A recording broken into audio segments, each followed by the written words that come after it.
Hi welcome to లా ప్రపంచం class 6 of Hindu marriage act 1955. ఈరోజు chapter 3 restitution of conjugal rights and judicial separation. ఈ చాప్టర్లో రెండే సెక్షన్స్ ఉన్నాయి, section 9 and section 10. Section 9 is restitution of conjugal rights. Husband and wife మధ్యలో చిన్న చిన్న గొడవలు తగాదాలు జరిగినాయి అనుకుందాం. ఫర్ ఎగ్జాంపుల్, వైఫ్ గనక తన పుట్టింటికి వెళ్ళిపోయింది అనుకోండి, హస్బెండ్ వదిలేసి ఎంత చెప్పినా అర్థం చేసుకోకుండా రాకుండా ఉందనుకోండి అక్కడే, అప్పుడు హస్బెండ్ కోర్టును అప్రోచ్ అయితే సెక్షన్ 9 ద్వారా హస్బెండ్కి అయితే హెల్ప్ అయ్యే అవకాశం ఉంటుంది. ఇక్కడ అగ్రీవ్డ్ పర్సన్ అంటే ఎవరైతే పిటిషన్ వేస్తున్నారో వారు, అంటే హస్బెండ్. సింపుల్ గా తన వైఫ్ ని తన దగ్గరికి పంపించండి, తనతో దాంపత్య జీవితం గడపాలని ఉంది అని చెప్పి కోర్టును ఆశ్రయించడానికి ఈ సెక్షన్ ఉపయోగపడుతుంది హస్బెండ్ కి. ఒకవేళ వైఫ్ కనుక నేను రాను అని చెప్పింది అనుకోండి, దానికి పర్టికులర్ రీజన్, వ్యాలిడ్ రీజన్ అనేది ఇవ్వాల్సి ఉంటుంది.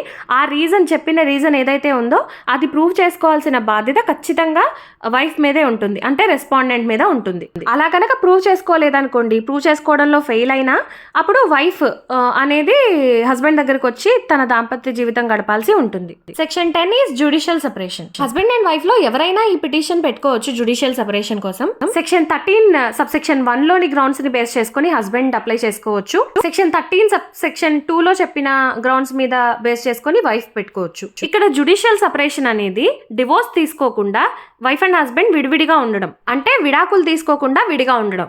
వీరిద్దరూ సమాజంలో వైఫ్ అండ్ హస్బెండ్ గానే పిలుస్తారు. డివోర్స్ అయిన పర్సన్స్ ని వైఫ్ అండ్ హస్బెండ్ గా పిలవలేం, but they live their life separately. If judicial separation కనుక గ్రాంట్ అయింది అనుకోండి, వారిద్దరి మధ్యలో దాంపత్య జీవితానికి సంబంధించి ఎలాంటి సంబంధాలు ఉండవు.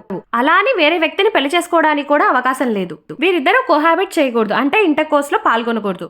ఇఫ్ కొంత సమయం తర్వాత హస్బెండ్ అండ్ వైఫ్ లో ఎవరికైనా అనిపిస్తే మళ్ళీ కలిసి జీవించాలి వైఫ్ అండ్ హస్బెండ్ గా అని జ్యుడిషియల్ సెపరేషన్ తీసేయమని చెప్పి కోర్టుకు మళ్ళీ పిటిషన్ పెట్టుకోవచ్చు.